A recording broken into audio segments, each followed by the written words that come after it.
हो गया sir. Okay. Pandey sir, मराठे sir, आपकी परमिशन हो तो स्टार्ट करें। जी जी जी सर, बिल्कुल। ओके, ठीक है, thank you very much.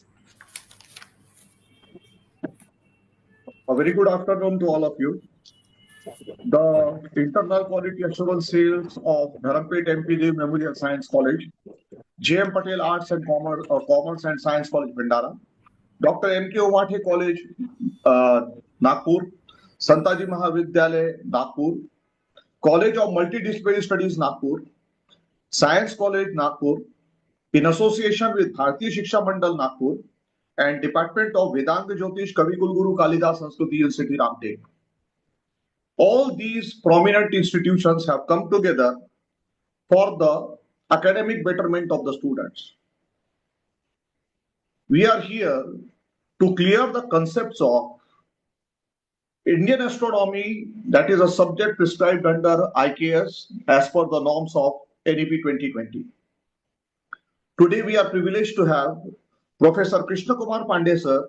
He is the Dean, Faculty of Ancient Indian Sciences and Humanities, Kavi Kulguru Kalidas University, Sanskrit University, Ramtek. Today he is the resource person. I, on behalf of the organizers, welcome you, sir. I would also like to welcome all the respected patrons and principals of these institutions. We are again proud to have a very cooperative office bearer. He is Dr. Dinkar Marathi. He is the head department of Vedanta Jyotish, Kavi Kulguru Kalidas Sanskrit University, Ramtek. I take this opportunity to welcome all the IQSC coordinators, members of teaching and non-teaching staff of the organizing institutions, and I also extend a hearty welcome to all the dear participants. At the outset, I request Dr. Dinkar Marathe sir to make the introductory address. Over to Dr. Dinkar Marathe sir. जी जी, सभी को मैं नमस्कार करता हूँ। Shri Sheikh sir और आज के प्रमुख वक्ता आचार्य कृष्ण कुमार पांडेय सर और सभी महाविद्यालय के प्राचार्य, IQAC डायरेक्टर्स और जिनके माध्यम से यह प्रक्षेपण हो रहा है वह सभी सदस्य, आप सभी को मेरा नमस्कार। आज का मुख्य व्याख्यान आचार्य कृष्ण कुमार पांडे जी का होगा। उनका परिचय बाद में शेख सर करेंगे। तो अभी जो 3 व्याख्यान यहाँ पर प्रस्तुत हुए, तो तत्पश्चात कुछ जो छात्रों के तरफ से हमें फीडबैक जो प्राप्त हुआ है अथवा कुछ छात्रों के डिमांड्स है अथवा कुछ क्वेरी है, तो उन सब के आधार पर मैं केवल 2 या 3 मिनट आपके साथ चर्चा करना चाहूंगा। यह NEP 2020 के अंतर्गत भारतीय ज्ञान परंपरा जो विषय सभी आधुनिक अभ्यासक्रम में रखा गया है, वह आपको आपके अभ्यासक्रम में कठिनाई हो इसलिए नहीं रखा, तो बल्कि आपको इस विषय में भारतीय ज्ञान क्या है, भारत में इस विषय में पूर्व में क्या कार्य हुआ है, इस बारे में जानकारी देने हेतु यह विषय रखा गया है। क्योंकि यह केवल प्रारंभ है अभी, इसलिए आपको कहीं आज करने रहना होते पुराना सीरीज को अध्ययन करते हुए थोड़ी सी कठिनाई प्रारंभ में होगी, लेकिन आगे वाले वर्षों में आपको इसका बहुत लाभ भी प्राप्त होगा। अभी UGC का आग्रह है कि सभी आधुनिक अभ्यासक्रम में भारतीयता होना आवश्यक है। सभी आधुनिक जो विषय आप पढ़ रहे हैं, अध्ययन कर रहे हैं, उन पर जो प्राचीन काल में भारतीय ग्रंथकारों ने जो कार्य किया है उसके बारे में भी थोड़ी सी जानकारी, परिचयात्मक जानकारी आप सभी को मिले, इस उद्देश्य से इसको रखा गया है। अतः आपको एक नए उत्साह के साथ एक अलग आत्मविश्वास के साथ इस सब्जेक्ट के प्रति आपको देखना है। यह कठिन है, यह समझ में नहीं आ रहा है, इस दृष्टि से इसको नहीं देखना है। मुझे उम्मीद है कि हमारे प्राध्यापक जो आपको ज्ञान प्रदान कर रहे हैं, तो उसमें आपको और उत्साह आपका बढ़ रहा होगा, आपको और इस विषय में रुचि बढ़ रही होगी, अथवा आपको हमारे प्राचीन ज्ञान परंपरा के बारे में एक गौरव का अनुभव हो रहा होगा, और आपको निश्चित रूप से इससे प्रेरणा मिल रही होगी, ऐसे मैं आशा करता हूं। और आपको जिस पद्धति से कुछ स्टडी मटेरियल चाहिए, अथवा कुछ पीडीएफ आपको चाहिए, और पावर पॉइंट आपको उपलब्ध होना चाहिए, तो यह सब आपको मिलेगा। आपको आपकी जो जो डिमांड है वो सब आप वहां पर चैट बॉक्स में आप लिख सकते हैं, तो उसके अनुसार यहाँ सभी आयोजक आपके मदद करने के लिए हैं, और हमारे विश्वविद्यालय का विभाग भी आपके मदद के लिए सदा सिद्ध है। इसलिए आप निडर होकर के इस विषय के प्रति आदर भाव रखें, यही प्रार्थना के साथ मैं मेरे दो शब्द समाप्त करता हूं, और आदरणीय प्रोफेसर शेख जी से निवेदन करता हूं कि वे वक्ता का परिचय प्रदान करें। धन्यवाद। Thank you very much, sir. Yes. Professor Krishna Kumar Pandey sir का जब बायोडाटा मेरे हाथ में आया तो काफी प्रभावी बायोडाटा है। उनका संक्षिप्त में मैं परिचय करता हूं, क्योंकि इतना बड़ी परिचय देना अभी संभव नहीं है मेरे लिए। सर डीन है faculty of ancient Indian sciences and humanities, कवि कुलगुरु कालिदास संस्कृत यूनिवर्सिटी रामटेक के। साथ ही साथ सर डायरेक्टर है एक्सटेंशन सर्विसेज और international research centre Waranga campus के। सर का बहुत उत्कृष्ट शिक्षण का अनुभव रहा है यूजी और पीजी लेवल पर। सर के सुपरविजन में, सर के मार्गदर्शन में बहुत सारे स्टूडेंट्स ने पीएचडी और एमफिल ये डिग्रीज प्राप्त की है। सर ने मेजर और माइनर रिसर्च प्रोजेक्ट भी किया है। सर ने बहुत सारी बुक्स प्रकाशित की है, साथ ही सर के रिसर्च पेपर्स राष्ट्रीय और अंतरराष्ट्रीय स्तर पर प्रकाशित हुए हैं। सर चेयरमैन है faculty board of studies, sir member है management council, academic council, board of examination, publication committee, PhD and DLitt committee, और बाकी की यूनिवर्सिटीज में भी सर मेंबर है। सर आज हमें मार्गदर्शन करेंगे Siddhanta Shiromani of Bhaskara Acharya two and Bhaskara Acharya two, इस पर सर हमें मार्गदर्शन करेंगे। मैं फिर सर का फिर से एक बार हार्दिक स्वागत करता हूं, और प्रोफेसर कृष्ण कुमार पांडे सर को आमंत्रित करता हूं हमें मार्गदर्शन करने के लिए। Thank you.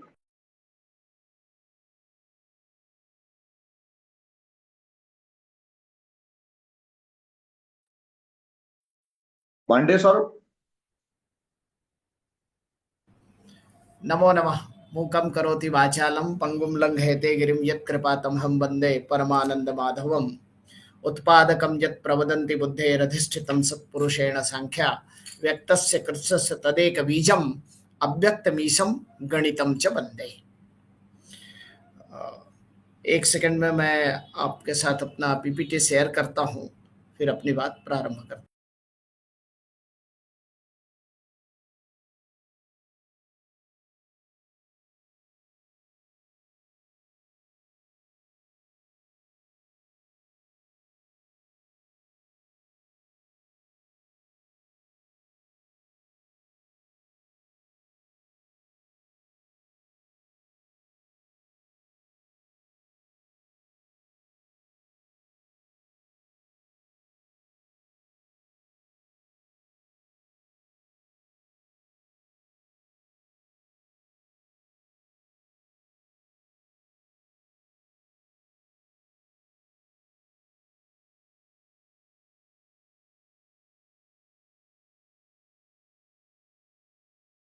पीपीटी दिख रही है आपको? नहीं सर, अभी नहीं दिख रही है। अच्छा, एक सेकंड।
अभी दिख रहा है सर?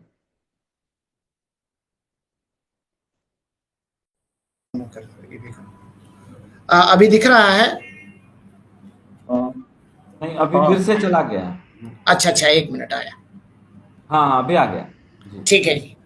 ओके ठीक ओके। है। ये भास्कर को ले आना इतना आसान नहीं है ना।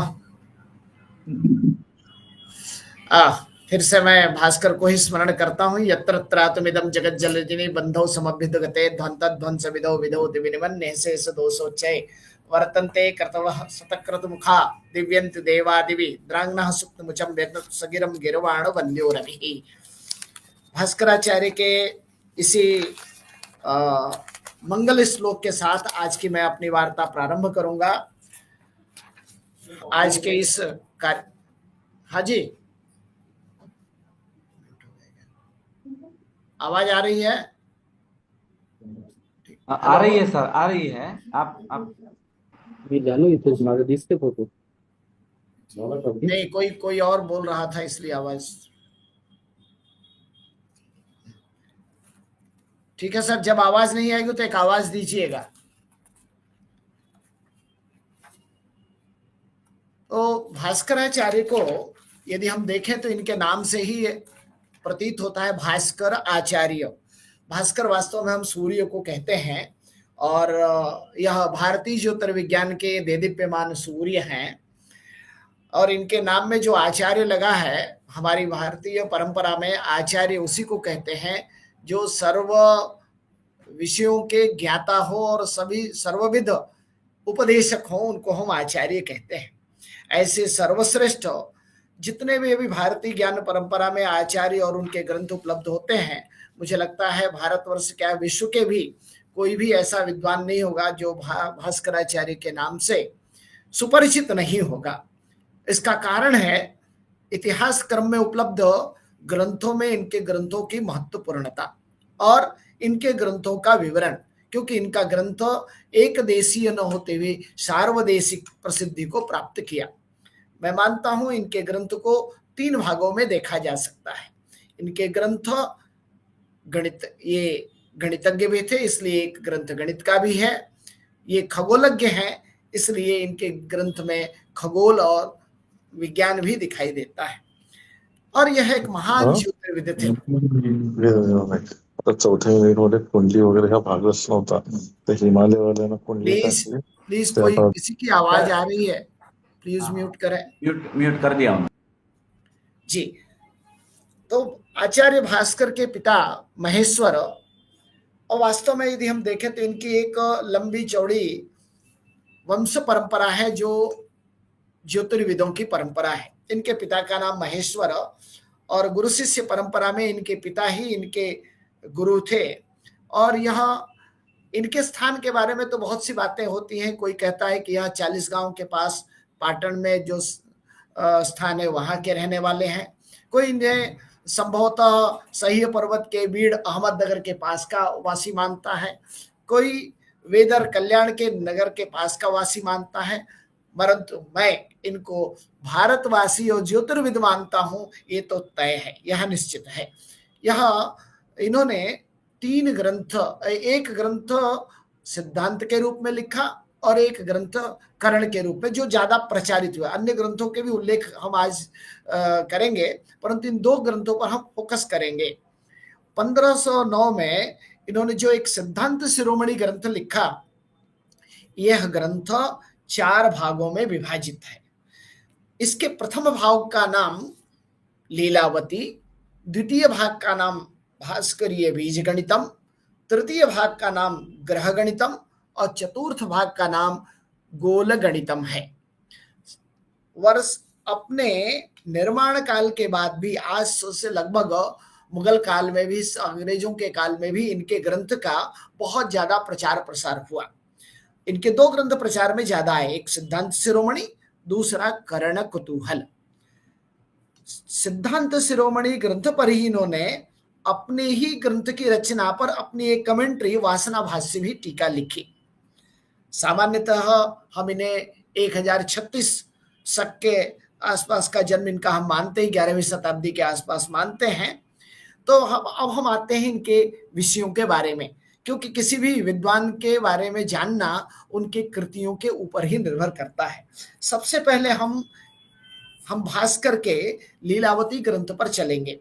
लीलावती में कुल 278 श्लोक हैं, पद्य हैं।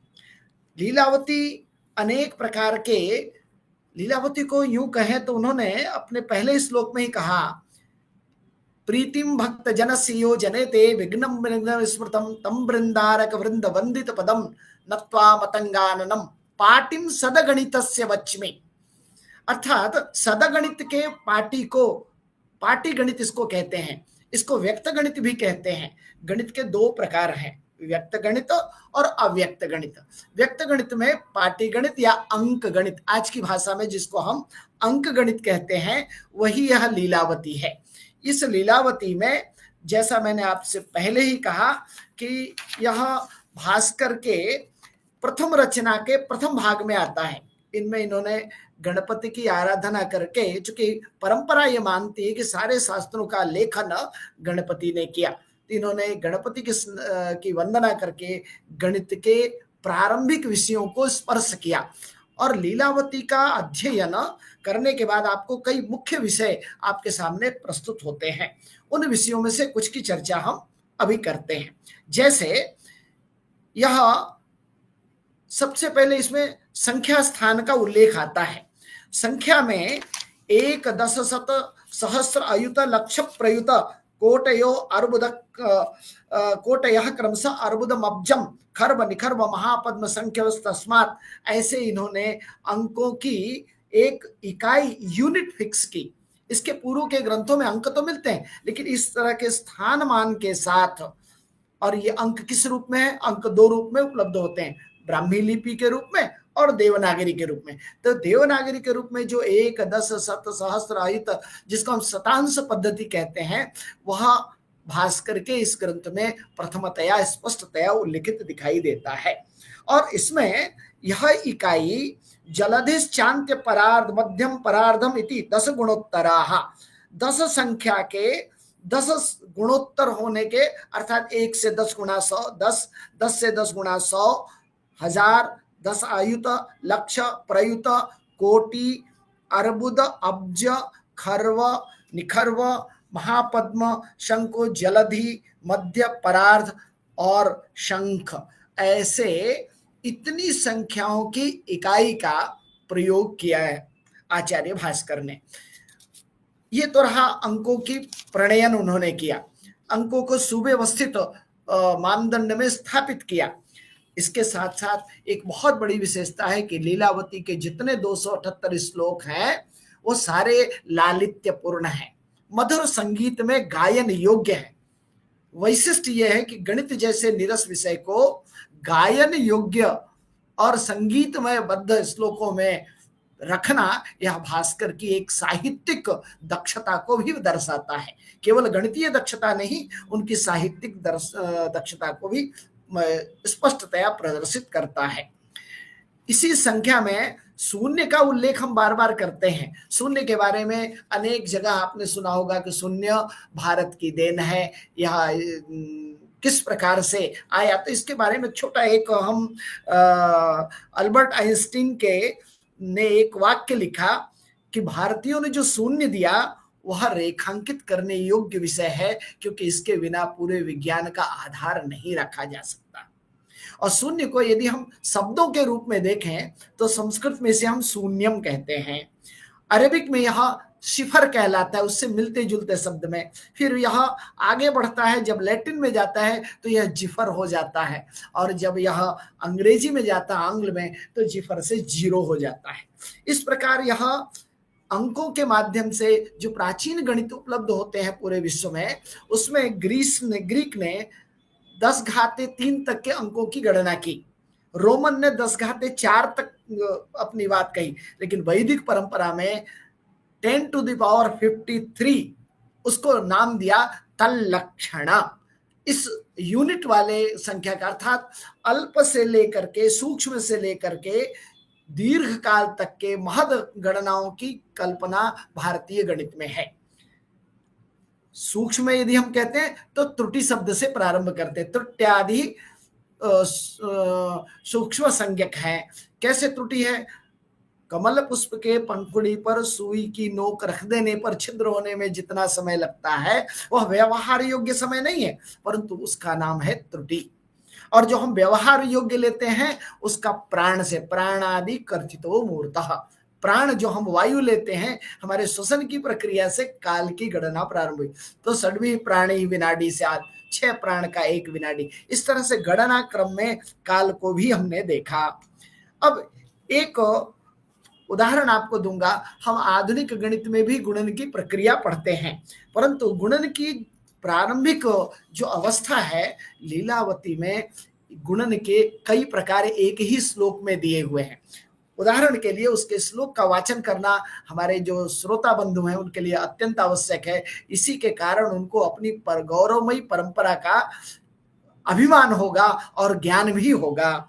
गुण्यान्त्यमंकम गुणकेन हन्यात् दुत्सारिते नैव मुपन्तिमादीन् कार्यक्रमादोत्क्रमतोऽथवांका योगो यथास्थानकमंतरम वा। ये पंक्ति, श्लोक की एक पंक्ति तो योग और अंतर के बारे में बताती, दूसरी पंक्ति से गुणन शुरू होता है, जहां से हमने कहा गुण्यान्त्यमंकम गुणकेन हन्यात् उत्सारिते नैव मुपन्तिमादीन् गुण्यस्तदोदो गुणखंड तुल्येस तई खंड कई संगुणितो युतो वा। तो गुणन के उन्होंने 4 प्रकार बताए, अर्थात संख्या की आकृति, संख्या की विस्तार को देखते हुए गुणा करने के भी 4 मेथड अंक गणित में, पाटी गणित में भास्कर ने अपने लीलावती ग्रंथ में दिया।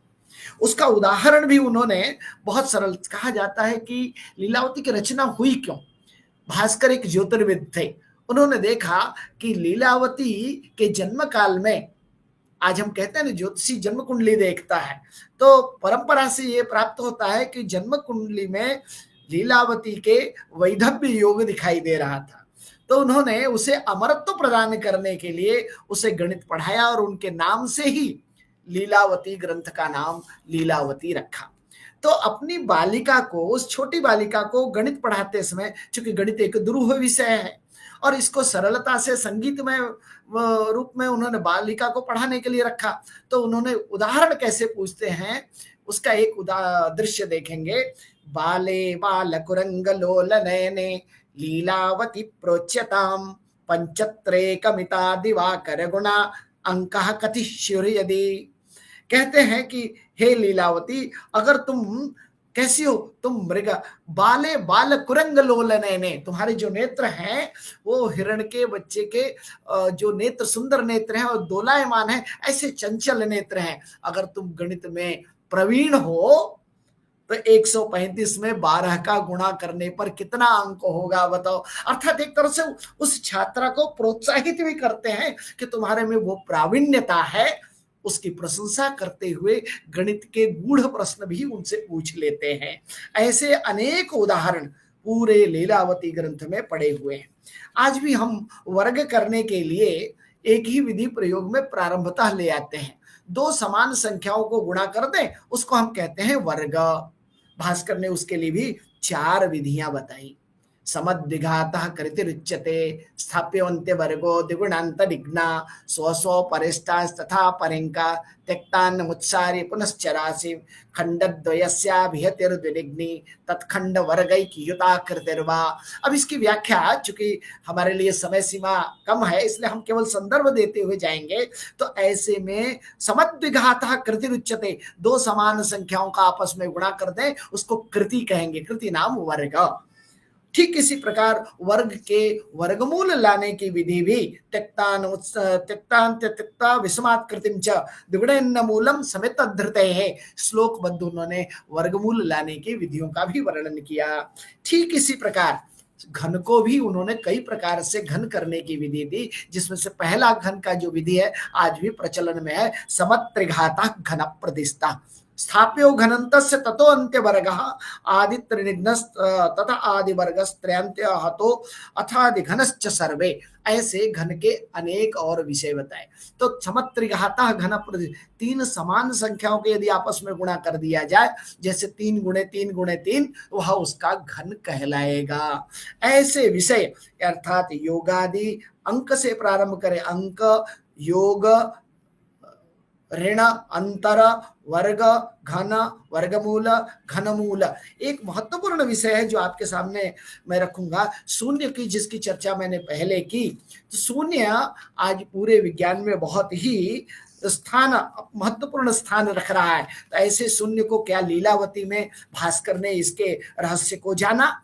निश्चित रूप से जाना। और उन्होंने कैसे उल्लिखित किया, ये दर्शनीय है। उन्होंने लिखा, योगे खम छेप समम बधादौ वर्गादौ खम खभाजितो राशि खहरस्यात् खगुण खम खगुणश्चिन्त्यश्च शेष विधौ शून्ये गुण के जाते खम हारश्चेत् पुनस्तदा राशि अविकृत एव गेयस्तथैव खेनो नितश्च युतः। मैं मानता हूं ये संस्कृत का श्लोक सुनाना इसलिए आवश्यक है कि हमारे भास्कर की वाणी कैसी है। तो अब इसका अभिप्राय क्या है, हम श्रोता वर्ग के लिए बताना चाहेंगे कि कहा शून्य में चाहे कोई भी संख्या आप जोड़ दी जाए, उसमें कोई विकार नहीं होता, वो यथावत रहती है। ठीक इसी प्रकार शून्य का वर्ग, शून्य का वर्गमूल, शून्य का घन, शून्य का घनमूल और शून्य ही होता है। किसी संख्या में शून्य से भाग देने से वह संख्या, भास्कर ने बीजगणित में उसको खहर शब्द कहा। अंक अपने गणित में खहर नाम, जिसका हर शून्य हो, अर्थात इसका दूसरा नाम दिया अनंत। तो इन्फिनिटी हो जाता है अगर किसी संख्या में शून्य से भाग देने पर। और उसकी एक नया संज्ञा दिया इन्होंने, खहर संज्ञा। और किसी संख्या को यदि शून्य से गुणा करें तो भी गुणनफल शून्य हो जाता है। यदि उसमें शेष आदि जो आगे की क्रियाएं करें वह भी शून्य इसी प्रकार से अपनी प्रतिक्रिया देता है। तो ऐसे किसी भी संख्या में शून्य जोड़ने, घटाने, गुणा करने और भाग देने की जो एक चमत्कृति है, वह भास्कर ने लीलावती में दी। इतना ही नहीं, त्रैराशि की गणित, व्याज की गणित, पंचराशि की गणित, सप्तराशि की गणित, नवराशि की गणित और विभिन्न प्रकार के श्रेणी व्यवहार, जिसको हम इक्वेशन कहते हैं, उनको भी अंकगणित के लीलावती में दिया। तो क्या केवल अंकों के साथ, जिसको उन्होंने धूलिकर्म पाटीकर्म का इतना ही किया? नहीं, इसके साथ साथ उन्होंने क्षेत्र व्यवहार, अर्थात किसी त्रिभुज, किसी चतुर्भुज, किसी आयत, इनके संदर्भ में जो अंकगणित है उसका विवरण भी लीलावती में श्लोकबद्ध रूप में, और केवल सूत्र ही नहीं देते। इस आचार्य की अपनी एक खासियत है कि उस सूत्र के साथ साथ अनेक प्रकार के उदाहरण, जो उस सूत्र को पूर्णतः स्पष्ट करने के लिए आवश्यक है, ऐसे उदाहरणों को ही देते हैं। और इसके साथ में आजकल बहुत विषय चलता है कि यह जो पाई का मान है, जिसकी हम आर्यभट्ट की चर्चा करने, हो सकता है पिछले दिनों आपने व्याख्यान में आर्यभट्ट को सुना हो और उनके व्यास परिधि संबंध को सुना हो। मैं भास्कर किस प्रकार से इस व्यास परिधि के संबंध को व्यक्त करते हैं, मैं वो आपके सामने रखता हूँ। व्यासे भनन्दाग्निहते विभक्ते खवाण सूर्यै परिधि सूक्ष्म द्वाविंशतिग्ने विहृतेथ शैलै स्थूलोऽथवा स्याद् व्यवहार योग्यः। भास्कर ने कहा हम परिधि और व्यास के संबंध को दो रूप में प्रस्तुत करते हैं, एक सूक्ष्म संबंध और एक व्यवहार संबंध, स्थूल संबंध। अर्थात एक अंक उन्होंने लिया कि 3927 व्यासमान यदि मान लें से गुणा करके 1250 से यदि हम भाग देते हैं उस व्यास में, तो वह परिधि का जो मान आएगा वह सूक्ष्म मान आएगा। और इसी संबंध को स्थूल रूप में दिखाने के लिए उन्होंने कहा द्वाविंशतिग्ने विहृतेथ शैलै, व्यास को 22 से गुणा कर दें और 7 से भाग दे दें। 22 और 7 क्या है? आज जो पाई का मान है 22/7, तो हम परिधि निकालने के लिए क्या फार्मूला देते हैं? 2 पाई r।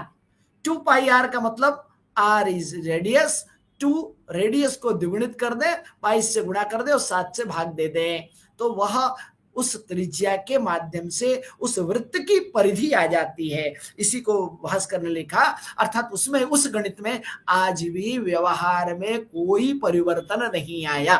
ये गणित यथावत आज भी, ये सूत्र भास्कर के सूत्रों में, मैं केवल इसी की बात नहीं करूंगा, लगभग 100% सूत्र गणित के यथावत व्यवहार में आज भी चले आ रहे हैं। तो द्वाविंशतिग्ने विहृतेथ शैले स्थूलोऽथवा स्याद् व्यवहार योग्य। ये तो रहा व्यास परिधि के संबंध में। ठीक इसी प्रकार उन्होंने एक गणित दी जिसको हम चित्ती की गणित कहते हैं। अब ये चित्ती की गणित क्या है? वास्तव में जब हम ईंट वगैरह रखते हैं या कोई स्टेप बाय स्टेप कोई सामग्री रखते हैं, उनकी संख्याओं की गणना करने को चित्ती की गणित में रखा। जैसे मान लीजिए कि ईंटों की लंबाई दे दिया और एक आकृति दे, इतने देर में ईंट रखी गई, तो कितने ईंट रखी गई, इसको गणित का नाम दिया चित्ती व्यवहार।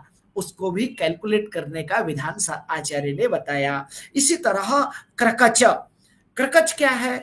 यह लकड़ियों को, जो हम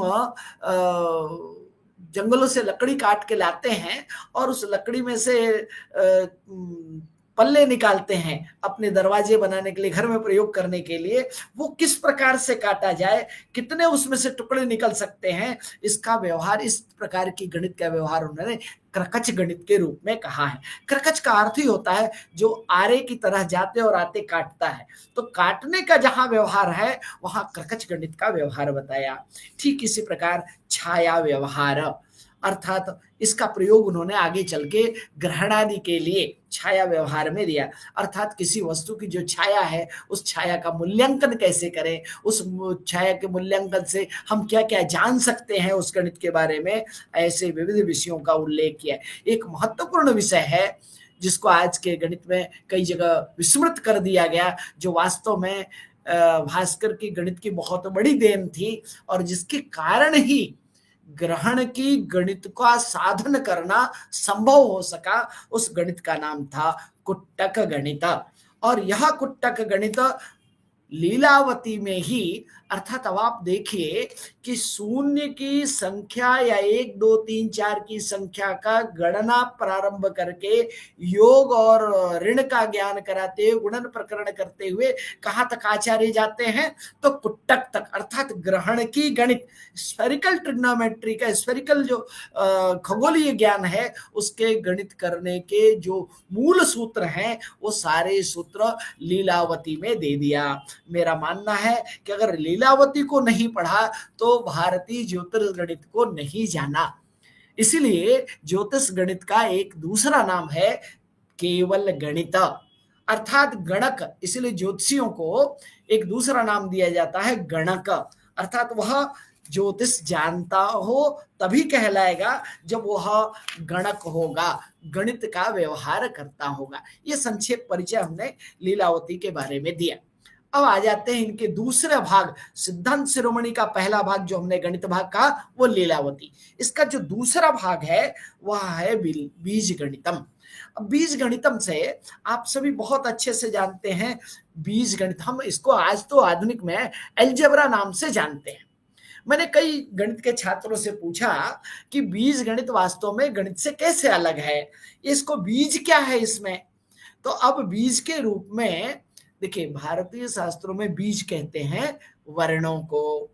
भास्कर ने भी उसका वर्णन किया, यावत तावत कालक इत्यादि। आधुनिक गणित में हम X Y Z A B C D alpha beta gamma theta इत्यादि का प्रयोग हम बीज के रूप में करते हैं। तो यह जो बीज गणित लिखा, सर सबसे पहले मैंने आपसे कहा कि लीलावती लिखते समय उन्होंने गणपति की आराधना की, लेकिन गणित में इतने डूब गए, इतने अंतरंग अवगाहित हो गए कि जब भास्करी बीज गणित लिखा उन्होंने तो वहां पहले मंगल श्लोक लिखा। उस मंगल श्लोक को जानना बहुत आवश्यक है कि आचार्य किस लेवल में चले गए। लिखते हैं, उत्पादकम यत् प्रवदन्ति बुद्धे रधिष्ठितम सत्पुरुषेण सांख्या व्यक्तस्य कृत्स्य तदेक बीजम अव्यक्तमीशम गणितम च वंदे। कहा जो अव्यक्त ईश्वर की हम आराधना करते हैं, मैं तो अपने गणित की आराधना उसी ईश्वर के तुल्य करता हूं, क्योंकि यह उत्पादकम यत् प्रवदन्ति बुद्धे, गणित एक ऐसा शास्त्र है जो बुद्धि को विवर्धित करती है, विस्तृत करती है, व्युत्पन्न करती है, प्रतिभा संपन्न करती है। ऐसे गणित को मैं प्रणाम करता हूं। अर्थात अंक गणित लिखते लिखते, लीलावती लिखते लिखते गणित को उन्होंने ब्रह्मतुल्य माना ही नहीं, ब्रह्मतुल्य सिद्ध भी किया आगे जाके ग्रंथों में। क्यों? तभी कहा उन्होंने ग्रहाधीनम जगत सर्वम, यह संपूर्ण सृष्टि ग्रहों के अधीन, ग्रह गणित के अधीन है। अतः गणित ही, काल ही इकाई एक ऐसी है जो परब्रह्म परमेश्वर को परिलक्षित करती है। तो अब यह जो बीज गणित लिखा, उसमें 213 श्लोकबद्ध सूत्र उन्होंने, और उदाहरण के रूप में कुछ टेक्स्ट भी लिखे, अधिकांश सूत्र लिखा।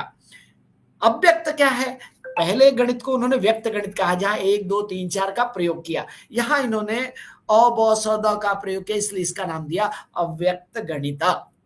और इस अव्यक्त गणित में भी अ और ब का योग, उनका अंतर, उनकी करणी, उनका भी कुट्टक, जो इस कुट्टक की गणित की चर्चा हमने अंक गणित में की, उसी विधि को बीज गणित में कैसे प्रयोग में लाया जाए, इसकी चर्चा भी उन्होंने की। अब यहाँ जो बीज है वो 4 प्रकार के दिया। कहा एक वर्ण समीकरण, अनेक वर्ण समीकरण, वर्ण माने अल्फाबेट, क ख ग घ ये वर्ण है। तो क्या एक वर्ण समीकरण है, अनेक वर्ण समीकरण है, और एक तीसरा का मध्यमाहरण। मध्यमाहरण का अर्थ है मिक्स द्विघातीय समीकरण को मध्यमाहरण कहा। और चौथा कहा भावित। भावित क्या है? तो 2 अज्ञात राशियों का गुणनफल से जो गणना की जाए, ऐसे अज्ञात राशि जो पता नहीं है लेकिन उनका गुणनफल प्राप्त है, उससे उसकी समीकरण से जो हल किया जाए, यह भावित। तो बीज गणित में ऐसे 4 वर्ण समीकरणों का उल्लेख उन्होंने किया। और जैसे मैंने कुट्टक को बार बार कह रहा हूं, तो कुट्टक को एक दूसरे शब्दों में आप कह सकते हैं, अर्थात अनिर्णित समीकरण, जिस समीकरण का अंत नहीं है, अनिर्णय नहीं है, लेकिन लक्ष्य तक, जहां तक आपको जाना है वहां तक के परिणाम दे देता है। यह बीज गणित का जो बीज है वो ब्राह्मण ग्रंथों में भी प्राप्त होता है। 2000 ईस्वी पूर्व में तो ब्राह्मण ग्रंथों में, और लगभग 800 ईस्वी पूर्व शूल सूत्र में, जहां वर्गाकार वेदी निर्माण इत्यादि की कल्पना करते हैं, वहां इस व्यक्त गणित और अव्यक्त गणित दोनों का प्रयोग देखने को मिलता है। भास्कर के ग्रंथ में उन सबको सुव्यवस्थित करके सूत्रात्मक रूप में दिया हुआ है। इससे पता चलता है कि भास्कर के पूर्व के आचार्यों में कितना अधिक गणित का प्रभाव और अध्ययन, अध्यापन और संशोधन का विषय रहा होगा। वास्तव में यह जो बीज गणित आज प्रचलित है, हम इसको मानते हैं कि यह यूरोप से आया हुआ, पाश्चात्य जगत से आया हुआ गणित है, लेकिन इतिहास का अध्ययन करने वाले इतिहासकार बताते हैं कि यह बीज गणित भारत से अरब में गया, और अरब से यूरोप, इटली वगैरह आते हुए, इसके नामकरण से यह अंदाजा लगता है। क्योंकि यह बदला कैसे? यह 1813 से 1833 ईस्वी के काल में जब अल-ख्वारिज्म भारत घूमने आया एक यात्री, तो उस लेखक ने पहली बार गणित के ग्रंथ का अरबी में अनुवाद किया और उसका नाम दिया अल-जब्रुल। अल-जब्रुल का अर्थ होता है मुकाबला। तो उन्होंने उसका अनुवाद किया। इसी का धीरे धीरे परिवर्तित जो यूरोप की ओर गया, तो ऐसा मानते हैं हमारे इतिहासकार कि वह अलजेब्रा रूप में लगभग 1494 के आसपास यह अलजेब्रा के रूप में वहां परिणित हो रहा था। मेरा मानना, हम उस भाषाविद में नहीं जाएंगे, परंतु इतना तो सच है कि भारत के इस अंक गणित और बीज गणित के जितने स्वरूप अभी प्राप्त होते हैं, ये सारे वर्तमान आधुनिक गणित में ट्रांसलेट रूप में यथावत मिलते हैं, जिनका इतिहास कुछ 100 वर्ष है। और यह जो भास्कर का इतिहास है या अन्य आचार्यों का नाम हम आगे लेंगे, ब्रह्मगुप्त, लल्लादि का, यह हजारों वर्ष पुराना है, जिनकी उपस्थिति, जिनके ग्रंथों का प्रमाण तो अभी प्राप्त है। और यदि अप्राप्त है तो कुछ ऐसे विद्वान भी हैं जिनका उल्लेख तो होता है परंतु उनके ग्रंथों की उपलब्धि आज नहीं है। आइए भास्कर के इसी ग्रंथ का जो तृतीय भाग है उसका नाम है सिद्धांत शिरोमणि, जिसको आज हम सिद्धांत शिरोमणि के रूप में जानते हैं। वास्तव में सिद्धांत शिरोमणि के 4 भाग हैं, लेकिन आज हम लीलावती को अलग, भास्कर बीज गणित को अलग और सिद्धांत शिरोमणि को अलग समझते हैं, जबकि ऐसा नहीं है। ठीक है, व्यवहार में अभी सिद्धांत शिरोमणि को 2 भागों को एक में देखते हैं, एक ग्रह गणित का भाग और दूसरा गोल गणित का भाग। भास्कर ने क्या किया, पहले अंक गणित पढ़ाया, फिर बीज गणित पढ़ाया, अब ग्रह गणित खगोल के बारे में चर्चा कर रहे हैं। तो यहां भी अब यहाँ का मंगलाचरण उनका थोड़ा वहां से चेंज होता है। क्या लिखते हैं, यत्र त्रातमिदं जगत जलजने बंधौ समभ्युदगते ध्वंस विदो विधोत विनिमन्ये शेष दोषोच्चये वर्तन्ते कृतवः शतक्रतुमुखा दिव्यन्तु देवादिवि द्रंग्नः सुक्तमुचम सगिरम गिरवाण वंद्योरभि।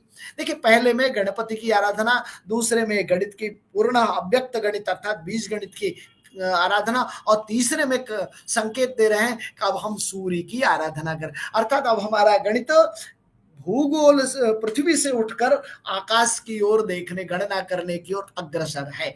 ऐसे गणित के वास्तव में उन्होंने तब सिद्धांत का लक्षण लिखा, कहा जो हम ग्रह गणित करने जा रहे हैं किन किन विषयों को उसमें लेंगे। अगर एक श्लोक को हम देख लें तो आप सिद्धांत शिरोमणि ग्रंथ में क्या क्या विषय आते हैं वो समग्र आपको एक दृश्य, एक संक्षेप में, एक अनुक्रमणिका आपको समझ में आ जाएगी। वो लिखते हैं, त्रुट्यादि प्रलयंत काल कलना मान प्रभेद क्रमात्। कहा हम जो गणित करने रहे अब इस गणित का प्रयोग हम करेंगे, तो प्रयोग क्या करें, त्रुटि से लेकर प्रलय तक के काल की गणना करना। अर्थात पहला प्रयोजन बता दिया कि हमें टाइम फैक्टर को कैलकुलेट करना है, काल की गणना करनी है। ऐसे काल गणना के लिए गणित का प्रयोग, और काल गणना करनी है तो प्रलय तक, तो ब्रह्मांडीय ग्रह जो सूर्य आदि हैं इनका भी अध्ययन करना। तो त्रुट्यादि प्रलयांत काल कलना मान प्रभेद क्रम। कहा इस गणना में तो क्या एक ही मान से आप गणना कर लेंगे, कहा नहीं, इसके लिए अलग अलग मान बताएंगे, जिसको आगे चल के आचार्यों ने नवविध काल मान कहा। हम आज भी सौरमान हमारे गांव में व्यवहार में, जिसको हम व्रत पर्व उत्सव आदि कहते हैं, वहां सौरमान, सावनमान, चांद्रमान और नक्षत्रमान, ऐसे 4 मानों का नित्य प्रयोग होता है। और 5 मान और हैं, जैसे यदि हम कहें कुंभादिका, तो बृहस्पति इत्यादि के मान से कैलकुलेट करके हम वहां कुंभादिका निर्णय करते हैं। इस विषय में आचार्य ने बहुत ही कहा कि यह अगर गणित आप जानते हैं, कहा जानन जातक संहिता सगणित स्कंधिक देशा अपि राजा चित्रमयो। कहा आप ज्योतिर्विद बन गए, सब कुछ जाने, लेकिन गणित नहीं जानते हैं, तो आप कैसे हैं, आप वैसे ही हैं जैसे किसी राजा का चित्र हो, उसमें राजत्व तो नहीं दिखाई देता, चित्रमय राजा जो प्रभावी नहीं होता, या लकड़ी का सिंह जो प्रभावी नहीं होता, सिंह तो है परंतु काष्ठस्य कंठीरवः, लकड़ी का, अर्थात ज्योतिर्विद होना, अर्थात अंक गणित जानना, बीज गणित जानना, और गणित के जितने भेद हैं, जिसको आज की भाषा में हम कह दें कि वो ट्रिग्नोमेट्री है, स्फेरिकल ट्रिग्नोमेट्री, कैलकुलस है, डायनेमिक्स है, स्टैटिक्स है, ऐसे गणित के जितने भेद हैं उन सारे भेदों को जानता है, वही ज्योतिर्विद कहलाने का हकदार है। कहा ये सब जान के हम क्या करेंगे, तो भास्कर ने कहा नहीं, ये जानने का लक्ष्य इसलिए है कि हमारे सारे ज्ञान का केंद्र, पहले दिन कहा था, वेद है। वेदास्तावद यज्ञ कर्म प्रवृत्ता, वेद में यज्ञ बताए गए हैं, कर्म बताए गए हैं। उन कर्मों को करने के लिए काल की आवश्यकता है, स्थान की आवश्यकता है। तो काल का चयन किस प्रकार से किया जाए, इसके लिए गणित की आवश्यकता है। इसके लिए भारतीय जो परंपरागत अंक गणित, बीज गणित और खगोल गणित है, इसकी आवश्यकता है। जैसे काल को यदि हमको कुछ कर्म यदि रात्रि में करना है, तो रात्रि कब से कब तक आएगी, सूर्यास्त कब होगा, ये सब गणनीय विषय है। दिन में जो कर्म बताए हैं तो दिन कब से कब तक रहेगा, और मध्याह्न में बताए तो मध्याह्न का काल क्या होगा, उस अपराह्न का काल क्या होगा। ऐसे ये तो बृहदाकार काल है, और सूक्ष्म काल जिसको हम व्यवहार में मुहूर्त कहते हैं, ऐसे कालों की गणना करने के लिए इस गणित की आवश्यकता पड़ेगी।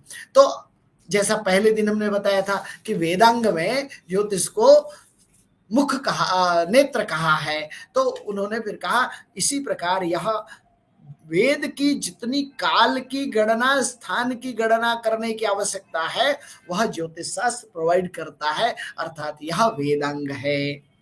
अब इन्होंने कहा जब ब्रह्मांड के काल गणना को जानना है तो पहले ब्रह्मांड की सृष्टि कैसे हुई, प्रारंभ कैसे हुआ, उसकी गणित क्या थी, उस विषय को जानना आवश्यक है।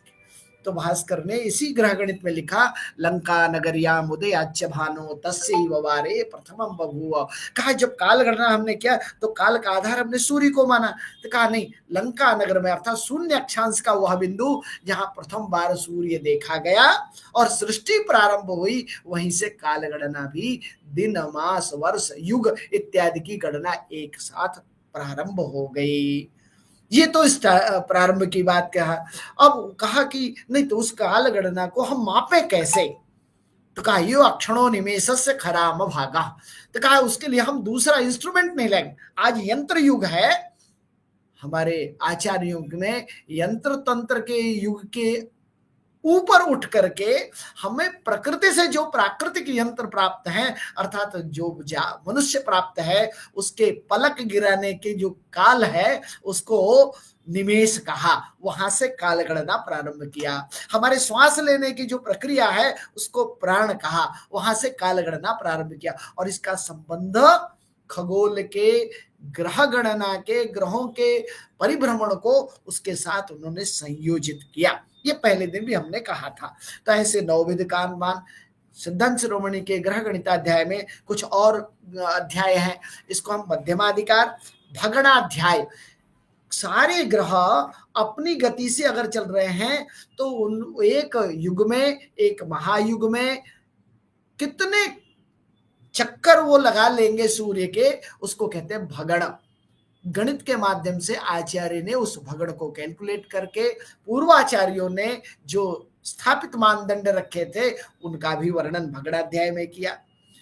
हम मास की चर्चा आज करते हैं, अधिमास की चर्चा, क्षय मास की चर्चा खगोलीय घटनाओं के आधार पर आचार्य करते हैं। तो कहते हैं ग्रहानयन की चर्चा करते हैं, सारे ग्रहों के राशि अंश कला विकला, उनके गणना की विधि, ऐसे अनेक प्रकार के। तो इन सबको करने के लिए आधार क्या लिया, कहा इसके लिए आहारगण, सृष्टि से लेकर अभी तक कितने दिन हो गए इसकी गणना करना, क्योंकि दिन तो क्रम से हो रहे हैं, उनकी गति हमें प्राप्त है। दिनों की संख्या और गति के अनुपात से और गणित के अन्य प्रक्रियाओं को आधार मान करके हम ग्रहों के स्थिति का ज्ञान कर सकते हैं।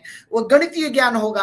फिर उस गणितीय ज्ञान को आगे आप चलेंगे तो वेधशाला से उनका वेध करके उनका स्पष्टीकरण, प्रत्यक्षीकरण भी करेंगे। अगर उसमें कुछ परिवर्तन है तो गति काल भेदोत्तर केवलम से, काल भेद के कारण उसका भी निर्णय गणित में हम कर सकते हैं। तो कथित कल्प गतोर्क समागणो, तो आचार्य भास्कर ने कल्पादि आहारगण लिया, कल्प से दिनों की संख्या निकाली और उसके आधार पर ग्रहों का साधन किया। इस दृष्टि से यदि हम देखते हैं तो सिद्धांत शिरोमणि का जो तीसरा भाग है ग्रह गणित, उसमें जिन अध्यायों का भी हमने नाम लिया भगणाध्याय, इसके बाद मध्यमाधिकार में जो मास है उसके बारे में लिखते हैं, असंक्रांति मासो अधिमास स्फुटम स्यात् द्विसंक्रांति मास क्षयाख्य कदाचित। कहा अगर चंद्रमा के एक पूर्णिमा से दूसरे पूर्णिमा के बीच में, अमावस्या से अमावस्या के बीच में अगर सूर्य की कोई एक संक्रांति होती है, सूर्य किसी एक राशि को परिवर्तन करता है तो मास कहलाएगा। अगर जिस मास में सूर्य की संक्रांति नहीं आई और अमांत से अमांत हो गया तो वो अधिमास कहलाएगा। और जहां दो दो संक्रांतियां हो जाए उसको क्षय मास कहेंगे। अर्थात भारतीय मासों की कल्पना, परंपरागत गणना यह सूर्य चंद्रमा के गति पर आधारित किया। इसी प्रकार आचार्य ने भूपरिधि, पृथ्वी के गणना करने के लिए भूपरिधि का भी संबंध बताया। कहा ये सब करके हम करेंगे क्या? एक तो हम हो गया कि ठीक है वेद में जो बातें कही है उसको हम करेंगे। बहुत से लोग आज के आधुनिक गणितज्ञ और वैज्ञानिक कहते हैं कि हम भास्कर को तो मानते हैं, ज्योतिषियों को नहीं मानते, क्योंकि भास्कर ने कोई फलित का ग्रंथ नहीं लिखा, उन्होंने किसी की प्रोडक्शन नहीं की। तो मैं भास्कर के ग्रह गणित के 2 श्लोक आपको संकेत रूप में बताना चाहूंगा कि भास्कर को ज्योतिर्विज्ञान पे, ज्योतिष के होरा स्कंद पर भी कितना और संहिता स्कंद पर कितना प्रगाढ़ संबंध था वो बताया। वो लिखते हैं कि ये सारे ग्रहों का साधन कैलकुलेशन करने क्यों करना है? तो कहा यात्रा विवाहोत्सव जातकादौ खेटै स्फुटैरेव फल स्फुटत्वम। कहा ये जो हम ग्रह साधन कर लेंगे, काल साधन कर लेंगे, इससे हमारी यात्रा करने की विधि जो शास्त्र बताता है, विवाह आदि जो संस्कार है उनको करने का काल, और जातक के बारे में जानने का जो आधार है वो स्पष्ट ग्रह इसी गणित से प्राप्त होगा। तो तय हो गया ना, ग्रह साधन इसलिए किया केवल पिंड के बारे में नहीं, उन पिंड का हमारे जीवन से क्या संबंध है।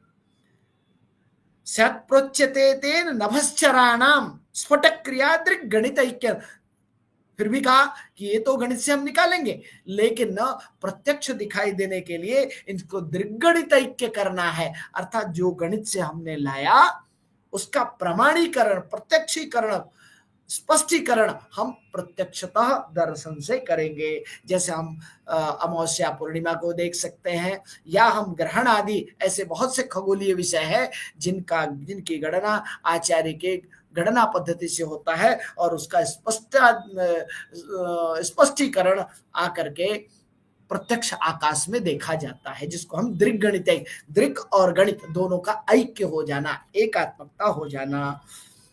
इसी तरह मध्यमाधिकार के बाद स्पष्टाधिकार, ग्रहों का मध्यम मान लाया, फिर स्पष्ट मान लाया, फिर इसके साथ साथ काल को और स्थान को गणना करने के लिए उन्होंने पलभा एक शब्द किया। पलभा क्या है? सूर्य अर्थात उस स्थान का अक्षांश के आधार पर सूर्य का भ्रमण मार्ग जानना, और उससे उसकी छाया से वहां की पलभा लेना। पलभा का भी संबंध ग्रह गणना में है। खासकर में अपने पूर्व के आचार्यों से 2-3 ग्रह गणना में 2-3 संस्कार और अपडेट दिया। जैसे पहले केवल मध्यमार्क और स्पष्टार्क का अंतर, अर्थात जो मध्यम आया और स्पष्ट आया उसमें 2 ही संस्कार होते थे। आचार्य भास्कर ने एक उदयांतर संस्कार नया जोड़ा, जिसको हम उनके बाद के आचार्यों से आविष्कार माना।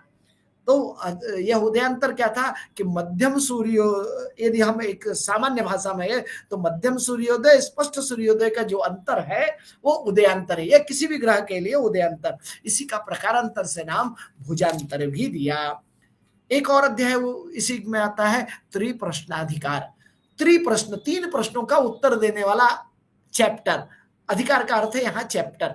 तो त्रिप्रश्न, दिक्, देश, काल, अर्थात दिक् दिशाओं का ज्ञान कैसे करें, देश स्थान का ज्ञान कैसे करें, और काल समय का निर्णय कैसे करें। इसके लिए खगोलीय जो हमारा यंत्र है, अर्थात संपूर्ण विश्व का जो यंत्र है, जिसको हम कहते हैं ग्रह परिवार और नक्षत्र दृश्य, इनके आधार पर पृथ्वी के उस अक्षांश रेखांश पर गणना करने की विधि थी, जिसको हम लग्नानयन कहते हैं, जिसको हम दिक्कालानयन कहते हैं।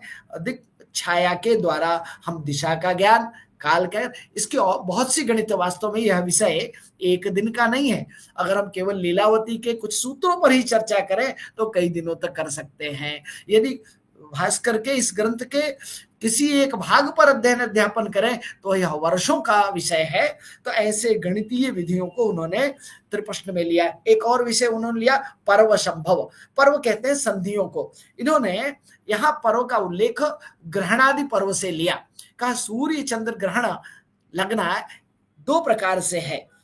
पहले उद्देश्य लक्ष्य अपना निर्धारित किया कि बहुफलम जप दान हुतादिके, कहा ग्रहण क्यों निकाले, कहा उसमें जप और दान का हवन करने का बहुत अत्यधिक फल वेद कहता है, इसलिए ग्रहण का काल जानना अत्यावश्यक है।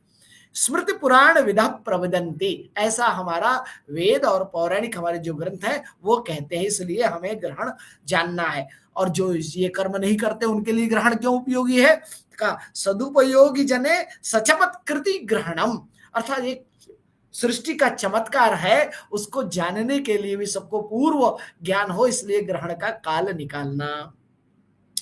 आज के विज्ञान युग में हम ग्रहण के प्रभावों का अध्ययन करते हैं, तो हम कहते हैं कि आज हम उस ग्रहण काल में प्रभाव का अध्ययन, वास्तव में संहिता शास्त्र में इन्हीं ग्रहण के प्रभावों का व्यक्तिगत और सामूहिक प्रभावों का बहुत सारा अध्ययन हमारे आचार्यों ने किया है कि एक बच्चे पर, एक स्त्री पर, एक पुरुष पर, एक पशुओं पर, फसलों पर, नदियों पर, पर्वतों पर और भूभाग में अलग अलग किस प्रकार का प्रभाव ग्रहण का होता है, ग्रहण कितने प्रकार के होते हैं, ये सब विषय उल्लिखित करता है। तो अब ग्रहण को निकालने के लिए उन्होंने एक सूत्र दिया, सपातार का भुजांश का यदा मनून का स्यात् ग्रहण मनून का स्यात् ग्रहणस्य संभवः।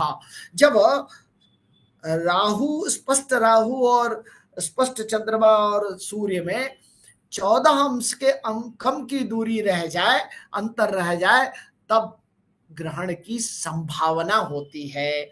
और इसके 2 अंश के अंतर, 5 अंश का अंतर, 9 अंश का अंतर, ऐसे ग्रहण होने की संभावनाओं पर रखा। जब 14 अंश का अर्धाधिकम यानी 30 अंश की दूरी हमने मानते हैं पूरी कला, उसका आधा है 15, 15 से अल्प हुआ 14, 14 अंश से यदि कम मिलता है, वहां हम ग्रहण की संभावना, उस ग्रहण पूर्णिमा और अमावस्या को ग्रहण की गणित का साधन हम कर सकते हैं।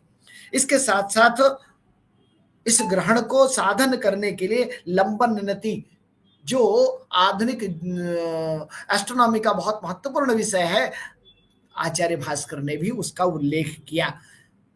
अर्थात भूगर्भीय और भूपृष्ठीय ग्रहों के गणना में 2 विषय महत्वपूर्ण आते हैं, जिसको हम कहते हैं लंबन और नति। यह ग्रह के याम्योत्तर अर्थात उत्तर दक्षिण और पूर्वापर अंतर को भूगर्भ और भूपृष्ठ के अंतर का कैलकुलेट करने की विधि बताता है।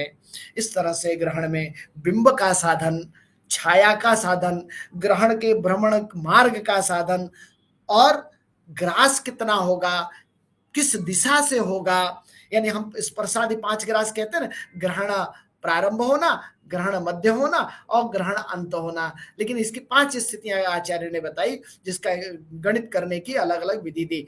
ग्रहण स्पर्श, सम्मेलन, ग्रहण मध्य, उन्मीलन, ग्रहण मोक्ष, ऐसे 5, और पूर्ण ग्रास होगा, खंड ग्रास होगा, अर्ध ग्रास, ऐसे ग्रास के अनेक भेदों को भी बताया। उस ग्रास के समय उसका दिशा क्या होगा, उसका रंग क्या होगा, वर्ण क्या होगा, इसको भी निर्देशित करने का कार्य आचार्य ने किया।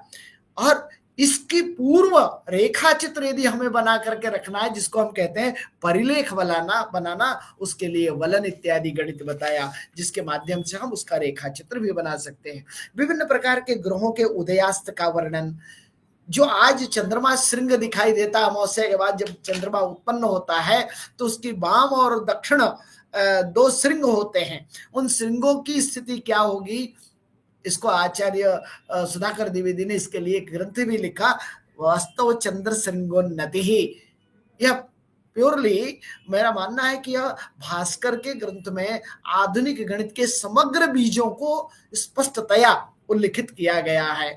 और आज हम विज्ञान में कहते हैं कि चंद्रमा अपने प्रकाश से प्रकाशित नहीं होता, ये वार्ता तो भास्कर ने भी अपने गोल गणित के अध्याय में किया कि तरण किरण संगादेश पीयूष पिंडो दिनकर दिशि चंद्रिकाभिश्चकास्ति तदितर दिशि बाला कुंतल श्यामलस्य घटैव निज मूर्ति इच्छाएव वा तपस्थ। कहा यह तरण किरण संगात, सूर्य के किरणों के प्रभाव से चंद्रिकाभिश्चकास्ति, ये चंद्रमा की जो किरणें हैं वो प्रकाशित होती हैं। तो ऐसे बहुत से विषय, ग्रहों की तारा से युति, अर्थात जैसे अगस्त तारा, लुब्धक तारा, इनकी युति, पाताधिकार, विभिन्न ग्रहों के अलग अलग पात हैं उनका विचार, गोल संधियों का विचार। और पातों का विचार क्यों किया? कहा वेद कहता है कि मंगल कृत्यम न सस्यते तजगे ही, पात के समय मंगल कार्य नहीं करना चाहिए। तो क्या करना है? करना क्या है? का स्नान जप होम दानादिकम अत्रोपैति खलु वृद्धिम, ये करने से उस जातक की वृद्धि होती है। ऐसे अनेक विषय ग्रह गणित में आचार्य भास्कर ने किया। मुझे लगता है समय तेजी से भाग रहा, हम थोड़ा भास्कर को अब समेटेंगे। एक और भाग इनका रह गया है जिसको हम कहते हैं गोल गणित। गोल गणित में आचार्य भास्कर, फिर हम वही चलेंगे कि वह मंगलाचरण जो अंक गणित में प्रारंभ हुआ, बीज गणित में गणित की वंदना पर आया, ग्रह गणित में सूर्य की वंदना पर आया, और जब गोल गणित में आता है तो भास्कर लिखते हैं सिद्धिम साध्यम उपैते स्मरणतः क्षिप्रम प्रसादात् तथा यस्याश्चित्र पदा स्वलंकृतिरलम लालित्य लीलावती। यहाँ लीलावती का उल्लेख करते हैं, अर्थात लीलावती प्रारंभ से लेकर के गोल गणित तक आती। कहा गणितीय लीलावती ग्रंथ के माध्यम से हम सिद्धि को प्राप्त करने जा रहे हैं, जिस लक्ष्य को लेकर चले थे गोल गणित में हम उसे प्राप्त करने जा रहे हैं। तो नृत्यंती मुखरंगेव कृतीनाम सद्भारती भारती तम ताम च प्रणिपत्य गोलमवलम बालावबोधम। का अभी तक देखिए आचार्य इतनी बड़ी बड़ी बातें कह गए, लेकिन कभी ये औदार्य, ये ऐसा विषय नहीं रखा कि मैं बड़ा गंभीर विषय कह रहा हूं। कहा बालावबोधम, हमने जो कुछ भी विषय कहा वो बालकों के बाल बुद्धि को स्पष्टतया समझ में आए, उसके लिए हमने लीलावती, भास्कर विजय और ग्रह गणित को बताया। परंतु मुझे रह गया कि थोड़ा इसको और प्रायोगिक रूप से बताना चाहिए, इसलिए हम गोल गणित में प्रविष्ट करते हैं। यहां उन्होंने 2-3 विषय कहा। गणितादि, ग्रह गणितादि जानने के बाद ज्योतिषी कैसा हो, उसे क्या पता चले, इसके लिए एक उदाहरण दिया। भोज्यम यथा सर्वरसम विनाज्यम, राज्यम यथा राज विवर्जितम च, सभा न भाति व सुवक्त्रहीना गोला न भिज्ञो गणकस्तथात्र। कहा सामान्य गणित आपने पढ़ी है, लेकिन गोल गणित को, स्फेरिकल मैथमेटिक्स को यदि आपने नहीं जाना तो आपकी स्थिति कैसी है? का भोज्यम यथा सर्वरसा विनाज्यम, संपूर्ण भोज्य पदार्थ खाद्य पदार्थ है, लेकिन वाज्य घृत मधुरता से युक्त नहीं है, तो भोज्य पदार्थ उतना सुशोभित नहीं हो रहा है। ठीक उसी प्रकार राज्यम यथा राज विवर्जितम, राजा तो है पर उसके पास राज्य नहीं है, सभा तो है लेकिन अच्छा वक्ता नहीं है। अर्थात गोल गणित जानने के बाद ही संपूर्ण ज्योतिर्विद आप बन सकते हैं, तभी आपकी पुष्टि आती है। और क्या कहा? ज्योतिष ये जानने के बाद वह लग्न का निर्णय करेगा। लग्नूनम लग्न बलाश्रितम, फिर इस खंड में भी, चतुर्थ खंड में भी कह रहे हैं कि जातक और संहिता स्कंद को जानने के लिए लग्न बलाश्रितम, लग्न को जानना आवश्यक है, और उस लग्न की गणित को स्पष्ट ग्रह के माध्यम से जाना। पुनरायाम, उसे हम गोल गणित के माध्यम से फिर से आपके सम्मुख रखते हैं। इसमें इन्होंने यहां आते आते सीधे कहा कि अगर आपने लीलावती, भास्कर, बीजगणित, सिद्धांत, ग्रह गणित नहीं पढ़ा है तो आप एलिजिबल नहीं है गोल गणित पढ़ने के, क्योंकि वहां एक वाक्य दृढ़ता से आप कह रहे हैं, अब आगे बढ़ने से पहले एलिजिबिलिटी चेक कर रहे हैं। क्या कह रहे हैं? द्विविध गणित मुक्तम व्यक्तम अव्यक्त युक्तम तदगमनिष्ठ शब्द शास्त्रे पठिष्ठ। कहा आप दोनों प्रकार की गणित, अंक गणित और बीज गणित पढ़ते हुए जानते होंगे, और भाषा भी अच्छी तरह से जानते होंगे, सारे अन्य शास्त्र आपने पढ़ लिए होंगे, तब आप इस अध्याय को पढ़ने के योग्यता रखते हैं। ये एलिजिबिलिटी उन्होंने, अन्यथा नामधारी, अन्यथा आप आकर के पढ़ के चले जाइए, आप जिज्ञासु बन सकते हैं, हम आपको इस शास्त्र का वेत्ता नहीं घोषित कर सकते। ऐसे विभिन्न विषयों का उल्लेख उन्होंने इस इसी से आपको अंदाजा लगेगा कि यह गोल गणित अर्थात गोलाध्याय में जो उन्होंने विषय कहे वो कितना महत्वपूर्ण है। एक विषय जो हम बार बार कहते हैं कि पृथ्वी का स्वरूप, इनके ग्रहों के कक्षाओं के स्वरूप, ये भास्कर ने किस प्रकार से कहा। भूमे है पिंडा शशांक रवि कवि रवि कुजे कुजेज्यार की नक्षत्र कक्षा, अर्थात पृथ्वी से ऊपर इन ग्रहों की और नक्षत्रों की कक्षा का क्रम क्या है, ये गोल गणित में इन्होंने बताया। वो क्रम में आज भी कोई परिवर्तन नहीं है, कोई नया आविष्कार नहीं हुआ कि इस क्रम में परिवर्तन हो जाए। ठीक इसी प्रकार जिस आविष्कार को हम न्यूटन की डिमडिम घोष बार बार करते हैं कि आकर्षण सिद्धांत न्यूटन ने लाया, उस आकर्षण सिद्धांत का जो स्पष्टतया उल्लेख वेदों में उल्लेख कई जगह बीज मिलते हैं, परंतु स्पष्टतया अगर आचार्य ग्रंथों में मिलता है तो भास्कर के आचार्य ग्रंथ सिद्धांत शिरोमणि में मिलता है। वो क्या लिखते हैं, यथोष्ण तारका नलयोश्च शीतता विधौ द्रुति के कठिनत्वमस्मनि मरुच्चलो भूरचल स्वभावतो यतो विचित्रावत वस्तु शक्तयः आकृष्ट शक्ति महीतया यत् खस्तम गुरुस्वामिमुखं स्वशक्त्या आकृष्यते तत्पततीव भाति समय समन्तात् कपतत्व्यंके। आचार्य कहते हैं कि यथोष्ण तारका नलयोश्च शीतता, जिस तरह से ताराओं में उष्णता है और जल में शीतलता है, पत्थर में कठिनता है, वायु में चलता है, यह उनकी विचित्र शक्ति का प्रतिबिंब है। ठीक उसी प्रकार यह पृथ्वी आकृष्य शक्ति, अपने आकर्षण शक्ति से गुरु स्वाभिमुखम, भारी वस्तु को अपनी ओर खींच लेती है। खींचती है तो ऐसा लगता है वह वस्तु पतत्व्यंखे, आकाश से गिरता हुआ प्रतीत होता है। यह है आकर्षण शक्ति का भास्कर का डिमडिम घोष। अर्थात उसी के सिद्धांत पर हम आगे चलते हुए संपूर्ण विज्ञान की पृष्ठभूमि को रख सकते हैं। आचार्य ने इतना ही नहीं किया, भूगोल पर जितने द्वीप, नगर, पुर, समुद्र हैं, इनका भी उल्लेख किया। उसके साथ साथ जो ध्रुव प्रदेश हैं, जिसको शास्त्र में सुमेरु और कुमेरु कहा, इनका भी उल्लेख आचार्य ने किया है।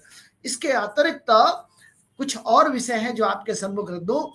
यह जो सृष्टि प्रारंभ हुई, क्योंकि सृष्टि आदि से उन्होंने गणना प्रारंभ की, तो क्या सृष्टि अंत तक भी हम गणना कर सकते हैं? तो अंत के कितने प्रकार, उस अंत के प्रकार को उन्होंने 4 प्रकार का प्रलय बताया। एक दैनंदिन प्रलय, लय, प्रलय शब्द यूज नहीं किया, लय, दैनंदिन लय, ब्राह्म लय, महाप्रलय और आत्यंतिक प्रलय। किसी समय अवसर मिलेगा तो हम इस प्रलय की व्याख्या करेंगे कि ये चारों किस प्रकार के प्रलय होते हैं। हम बार बार केवल एक ही शब्द व्यवहार में प्रयोग करते हैं, अब प्रलय आने वाला है, तो कौन सा प्रलय आएगा नहीं पता। भास्कर को जानना पड़ेगा कि यह दैनंदिन प्रलय है या ब्राह्मण लय है या महाप्रलय है या आत्यंतिक प्रलय है। अर्थात ब्रह्मा का जब दिन समाप्त होता है तो वह आत्यंतिक प्रलय की ओर चला जाता है।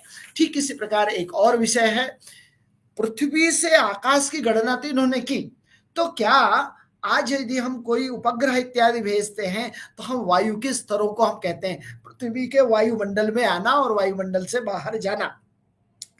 आचार्य भास्कर के सिद्धांत शिरोमणि में इसका भी उल्लेख प्राप्त होता है। वह उल्लेख कैसे है, तो वह मध्यम गति वासना अध्याय में वो लिखते हैं, भूवायु आवह इव प्रवहस्तद ऊर्ध्वम स्याद उद्वहस्तदनु संवह संज्ञकश्च। इसका अभिप्राय आपको बता देता हूं। कहते हैं कि 7 प्रकार की वायु पृथ्वी से ऊपर है। पहले भूवायु, उसके ऊपर आवह, उसके ऊपर प्रवह, उसके ऊपर उद्वह, उद्वह के ऊपर संवह, संवह के ऊपर सुवह और परावह। ये सप्तवायु के चरणों का उल्लेख आचार्य मध्यगति वासना भाष्य में, मध्यगति वासना में लिखते हैं। फिर 2 देशों के अंतरों का उल्लेख, जिसको देशांतर कहते हैं, यह भी आचार्य के ग्रंथ में एक बहुत महत्वपूर्ण है, जिसको आज हम ट्रिग्नोमेट्री की बात करते हैं।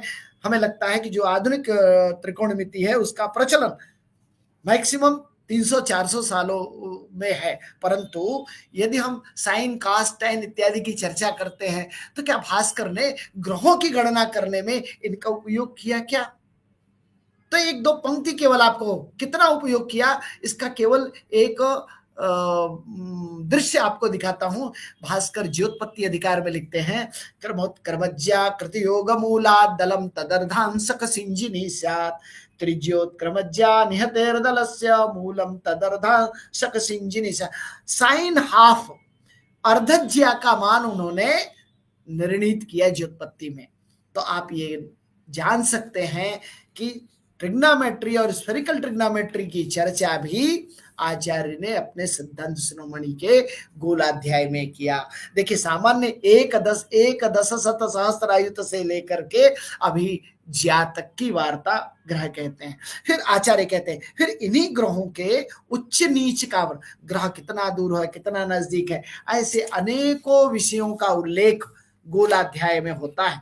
मुझे लगता है आचार्य के इस ग्रंथ को जानने के लिए भी एक अलग से आपका सेशन हो। इस सबको प्रमाणीकरण करने के लिए उन्होंने यंत्राध्याय लिखा। उस यंत्राध्याय में अनेक यंत्रों को प्रत्यक्षीकरण करने का प्रयोजन लिखा। उस प्रयोजन के साथ ऋतुओं का वर्णन, किस प्रकार से ऋतु परिवर्तित हो रहे वो बताया। पुनः प्रश्नोपत्ति, इतना पढ़ाने के बाद उन्होंने कुछ प्रश्न उपस्थापित किए, इन प्रश्नों का हल भी बताया जिनका उत्तर वो ग्रंथ में नहीं कह पाए थे। ये तो रहा आचार्य के सिद्धांत शिरोमणि ग्रंथ का थोड़ा आपके सम्मुख एक संक्षिप्त दृश्य, इसको हम दृश्य नहीं कहेंगे, एक संक्षिप्त दृश्य जिसमें हमने शायद उनके 0.001% विषयों का केवल नामोल्लेख किया। अब आ जाइए कुछ और आचार्य हैं जिनका नाम ले लेता हूं। विषय चूंकि समय हमारा अग्रसर हो रहा है तो मैं 5-7 मिनट में अपनी बात पूर्ण करूंगा। कुछ विषय रह जाएंगे, फिर कभी अवसर मिलेगा तो आपके साथ चर्चा करूंगा। लल्ल एक ऐसे आचार्य हुए जिन्होंने यह दक्षिण में केरल स्कूल के दक्षिण के में इनके ग्रंथ बहुत प्रचलित हैं। ये 560 शक में हुए। इन्होंने एक ग्रंथ लिखा भास्कर के पूर्व, यह शिष्य दी वृद्धिदम, ऐसे इनके ग्रंथ का उसका नाम है। शिष्य धी नाम बुद्धि को बढ़ाने वाला। ऐसे ग्रंथ जो आर्यभट्ट प्रथम के कुछ आचार्य कहते हैं उनके शिष्य थे, परंतु उन्होंने भूभ्रमण जो सिद्धांत आर्यभट्ट ने दिया उसमें दोष भी लिखा। क्या लिखा? यदि भ्रमति क्षमा तथा स्वकुलांसतम कथम आपनुयाति खगाहा। कहा है, वास्तव में इसको बाद में खंडित भी किया अन्य आचार्यों ने, लेकिन ऐसे दोष भी उन्होंने भूभ्रमण के सिद्धांत में दिखाया। लल्ल के अतिरिक्त उन्होंने लल्ल ने योग तारा रेवती का भोगांश 359 अंश दिया, जो वास्तव में एक अंश चलने में योग तारा 600 वर्ष एक अंश में रहती है। ऐसे सूक्ष्म गणितों का दर्शन लल्ल के ग्रंथ सिद्धि वृद्धिदम में होता है। दूसरे ब्रह्मगुप्त को यदि हम कहें तो यह भी लल्ल से पूर्व 520 शक में इनका जन्म गुजरात में माना जाता है। गुजरात इन पर गर्व करता है कि हमारे आचार्य ब्रह्मगुप्त हैं। मेरा मानना है कि ब्राह्मस्फुट सिद्धांत नामक एक ग्रंथ इस आचार्य का भी उपलब्ध भी है। एल्वरुनी ने वेरुनी के ग्रंथ में लिखा है कि प्राच्य सुधार के इतिहास में ब्रह्मगुप्त का सर्वप्रथम प्रमुख स्थान है। यह पाश्चात्यों के दृष्टि में उन्होंने इस विषय को लिखा। तो ऐसे इससे प्रतीत होता है कि ब्रह्मगुप्त में ब्रह्मस्फुट सिद्धांत, जिस तरह से सिद्धांत शिरोमणि की चर्चा की, ब्रह्मस्फुट सिद्धांत भी बहुत बड़ा ग्रंथ है। इसमें भी बहुत अधिकार है, बहुत से चैप्टर्स हैं, उनमें अलग अलग विषय है, उनकी चर्चा कभी और कर सकते हैं। क्योंकि इस ग्रंथ का पहली अरबी अनुवाद सिंधिन में अलकरंद और खंडन खाद्य, इन 2 ग्रंथों का अनुवाद अरबी में किया गया। उसके साथ साथ यदि हम और आगे चलें तो ये कुछ नाम है, जैसे श्रीपति 5 आचार्यों में इनकी गणना होती है। उन 5 आचार्यों में आर्यभट्ट, वराह, लल्ल, ब्रह्मगुप्त और श्रीपति, ये भास्कर के पूर्व के इन आचार्यों की एक महत्वपूर्ण श्रेणी। अभी जितने आचार्यों के नाम आज के पीपीटी में हम सबमिट कर देंगे, आप देख लीजिएगा, उनमें 3 प्रकार के आचार्य हैं। कुछ तीनों स्कंद सिद्धांत संहिता होरा पर ग्रंथ लिखने वाले हैं, कार्य करने वाले। कुछ आचार्य केवल सिद्धांत पर कार्य किया, कुछ आचार्यों ने केवल संहिता पर कार्य किया, और कुछ आचार्य ने केवल होरा पर कार्य किया। लेकिन कुछ की चर्चा हम यहाँ कर देते हैं, ये सूची तो आपको प्राप्त हो जाएगी। एक यहाँ दामोदर करके एक आचार्य हैं, इनका एक कर्ण ग्रंथ है।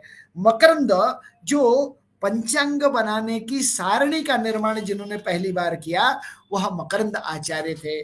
उसके बाद केशव दैवज्ञ, ये गणेश दैवज्ञ जो नीचे लिखा है, इनके पिताजी का नाम केशव दैवज्ञ था। इन्होंने अपने ग्रंथ में ही लिखा, ज्योति प्रबोध जननी परिशुद्ध चित्तम तत्सुप्त कर्म चरणैर गहनार्थ पूर्णा स्वल्पाक्षरापि च तदंश कृतैरुपायै व्यक्ति कृता सयत जयति केशव वाक्श्रुतिश्च। गणेश दैवज्ञ की एक विशेषता ये रही है कि इन्होंने अपने ग्रंथ में कहा, ज्याचापकर्म रहितम सुलघु प्रकारम, का हम साइन का जो ट्रिग्नोमेट्रिकल पार्ट है इस गणित को छोड़ करके सरल गणित से भी ग्रह साधन ग्रहण साधन कैसे आएगा उस विधि का, यही से कर्ण ग्रंथ जो है, पहले भी कर्ण ग्रंथ बने, लेकिन यह एक इतिहास का मील का पत्थर कर्ण ग्रंथ बना, जिसको हम ग्रह लाघव कहते हैं। इसमें 16 अधिकार हैं, मध्यमाधिकार, रविचंद्र स्पष्टाधिकार, पंचताराधिकार, त्रिप्रश्नाधिकार, ग्रहणाधिकार, उदयास्ताधिकार, पाताधिकार, ऐसे 16 अधिकारियों का वर्णन आता है। इन्होंने ही पहली बार बीच में वेद की परंपरा थोड़ी स्थूल रुक सी गई थी, इन्होंने वहां से दृढ़सिद्ध करने का, वेद की परंपरा को प्रामाणीकरण करने का फिर से बीड़ा उठाया और वहां से वेद की परंपरा पुनर्जीवित हुई। इसके बाद लक्ष्मीदास, यह सिद्धांत शिरोमणि ग्रंथ भास्कर के ग्रंथ पर इन्होंने एक बहुत अच्छी टीका लिखी है, कमेंट्री लिखी है। इसी प्रकार ज्ञानराज ने भी सिद्धांत सुंदर नामक एक ग्रंथ लिखा। अनंत दैवज्ञ ने भी पंचांग पर सारणी बनाई है। इसके अतिरिक्त नीलकंठ सोमयाजी, यह तंत्र संग्रह और आर्यभट्टीय भाष्य, आर्यभट्ट के ग्रंथ पर भाष्य लिखा इन्होंने। गणित और खगोल दोनों में इन्होंने ग्रंथ लिखा। वास्तव में इनको कहा जाता है यह केरल स्कूल के हैं। इनके महत्व को ऐसे आप समझिए कि केपलर के आसन्न एकदम सन्निकट जो ग्रहों का केंद्र है और नीलकंठ सोमयाजी ने निकाला, तो केपलर को आज विज्ञान का एक महत्वपूर्ण पिलर माना जाता है। इसी तरह कृष्ण दैवज्ञ ने भास्करी बीज गणितम जो भास्कर का है उस पर एक महत्वपूर्ण टीका लिखी, जो मुगल काल में लिखा इन्होंने।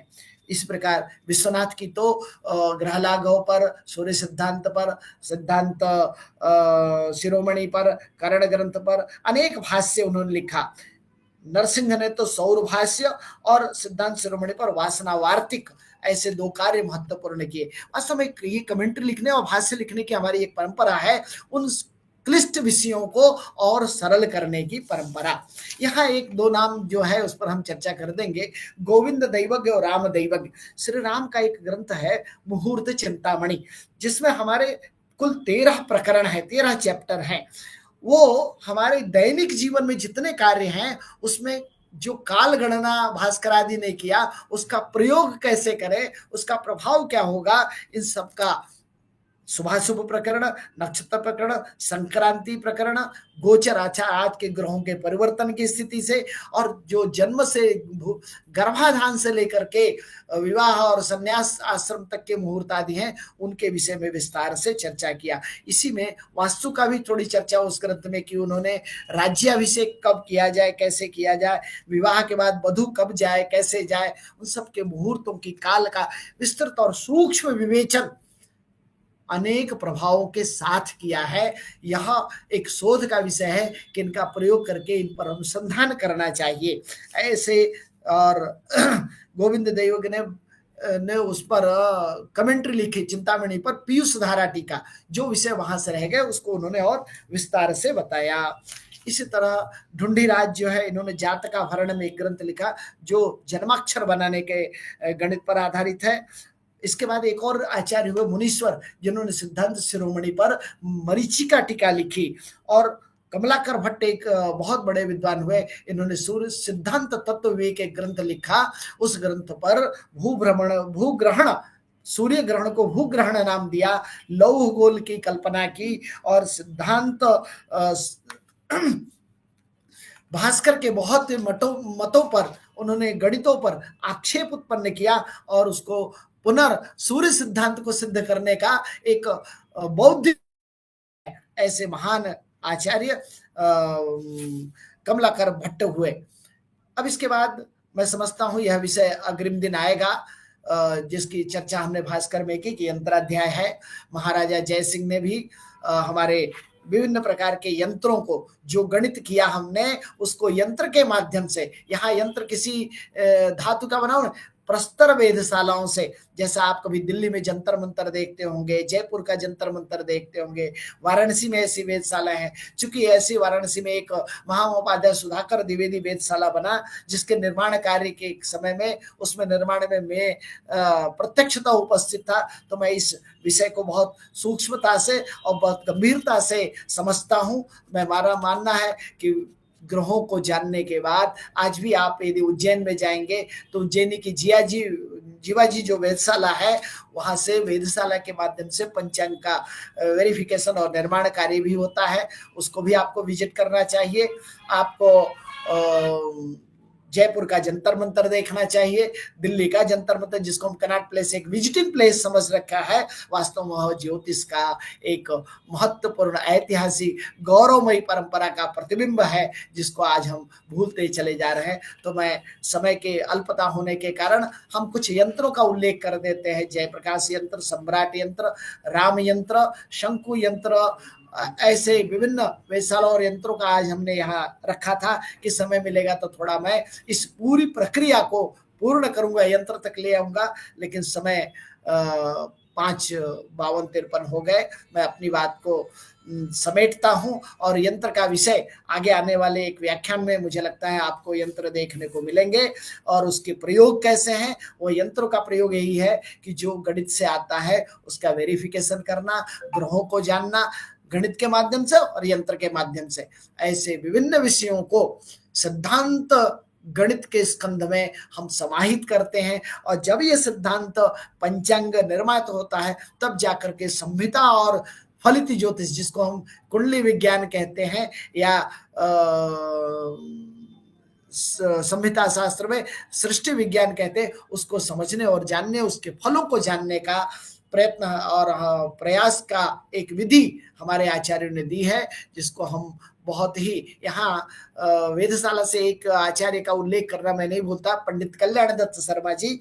आधुनिक वेधशाला के निर्माण की प्रक्रिया में यह एक महत्वपूर्ण कड़ी थे। अभी हमारे गुरुवर रहे, मैंने उनके साथ भी वेधशाला में कार्य किया। अभी वो इस भूलोक पर नहीं है, वैकुंठवासी है। मैं उनको प्रणाम करते हुए इस यंत्र के विषय को यही पूर्णता देता हूं, और आप सभी को पुनः सर्वे भवन्तु सुखिनः, सर्वे सन्तु निरामया, सर्वे भद्राणि पश्यन्तु, मा कश्चित् दुःखभाग् भवेत्, इसकी कामना करता हूं। और अपनी वाणी को आप सभी ज्योतिष के, गणित के जिज्ञासु छात्र बने, और उसमें यदि कुछ हमारे इस कथन से आपको प्रेरणा मिली है तो मेरा आज का यह व्याख्यान और ऐसे शास्त्र की ये परंपरा आपके सामने रखना, मैं अपने आचार्यों के द्वारा जो मुझे प्राप्त हुआ वो आपके तक मैंने रखा। अगर इसमें कुछ त्रुटि कहीं आ गई होगी, वह कृष्ण कुमार पांडे की त्रुटि होगी, और जो विषय आपके सामने आया वो हमारे पूर्वज आचार्य ऋषियों की परंपरा का है। मैं उनको प्रणाम करते हुए अपनी वाणी को विराम देता हूँ। जय तो भारतम, जय संस्कृतम, जय ज्योतिर्शास्त्रम। धन्यवाद। धन्यवाद सर।